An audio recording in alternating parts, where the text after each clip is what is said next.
ठीक है। तो अब पास में जो सबसे पहला पी है, पी जो है, पी का मतलब है पुल। पुल मतलब जैसे ही आप फायर एक्सटिंग्विशर को नीचे रखे, नीचे रखने के बाद में उस पे एक पिन लगी हुई रहती है यहाँ साइड में, जो आपका हैंडल है, उस हैंडल में जब हैंडल तब तक के नहीं दबेगा जब तक कि ये पिन हटेगी नहीं। पिन हटाओगे तभी वो फायर एक्सटिंग्विशर को आप यूज कर पाओगे, इसको दबा पाओगे। तो ये लॉक आपको हटाना पड़ता है। ये लॉक कई बार प्लास्टिक से कवर रहता है, मतलब प्लास्टिक को आपको पहले तोड़ना पड़ेगा और फिर पिन निकलेगी। ठीक है। तो ये चीज को आपको देख के रखना चाहिए। मतलब आप बहुत सारी जगहों पे जाते हो तो फायर एक्सटिंग्विशर देखते हो, तो फायर एक्सटिंग्विशर को एक बार बहुत अच्छे से ध्यान से देखो कि फायर एक्सटिंग्विशर में वॉल पे माउंटेड है, तो वॉल माउंटेड फायर एक्सटिंग्विशर को ही देखो आप कि उसमें पिन कहाँ पे लगी हुई है। पिन में पीछे में एक प्लास्टिक, ये वाला जो एरिया है ना, जो जिसको दबाते हैं अपन, है ना, ये एरिया पूरा प्लास्टिक से कवर रहता है, लॉक रहता है ना। तो जैसे ये पिन निकालोगे तो ये यहाँ पर जो कवर रहेगा वो कवर भी बाहर आ जाएगा। ठीक। कवर को आप बाहर फेंक दीजिए, पिन निकाल निकाल लिए। अब ये जो जो आपका हैंडल है, वो आप उसको दबा सकते हो, है ना। तो पहला काम क्या है, पिन निकालना। तो पुल पिन खींचे। ठीक है।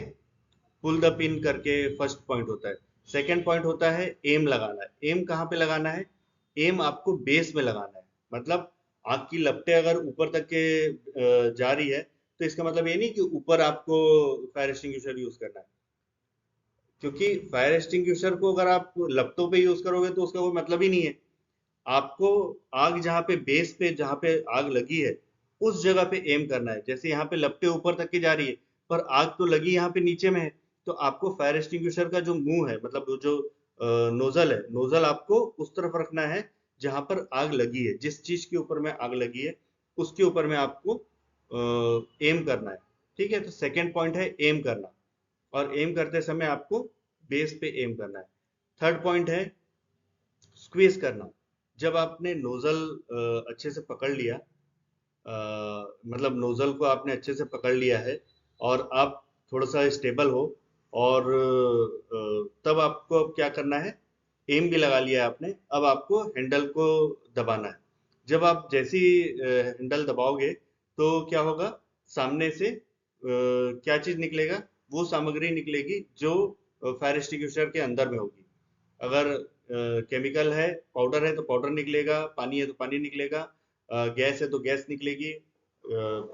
केमिकल है तो वो वेट केमिकल भी हो सकता है, और ड्राई केमिकल भी हो सकता है। फोम अगर है तो फोम निकलेगा। ठीक है। तो वो इसको दबाने के बाद ही निकलता है ना। अब आपने क्या किया है, सामने आप पकड़ के रखे हो, नोजल भी आप हैंडल को आपने दबाया। अब आपको नोजल को घुमाना है इधर उधर। क्यों घुमाना है? कि एक एक जगह तो आपने डाल दिया, अब आग तो आजू बाजू बहुत सारी जगहों पे लगी लगी हुई होगी।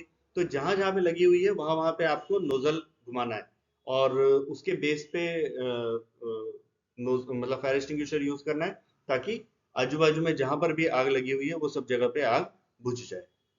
ठीक है। तो ये इस टेक्निक को अपन बोलते हैं पास टेक्निक। पहले पिन निकालो, फिर एम करो, फिर स्क्वीज करके जो एक्सटिंग्विशिंग एजेंट है वो निकलेगा, और स्वीप करने से जहां जहां पर और आग लगी हुई है वो सब जगह पे आप घुमा दो। ओके। तो ये पास टेक्निक कहलाती है।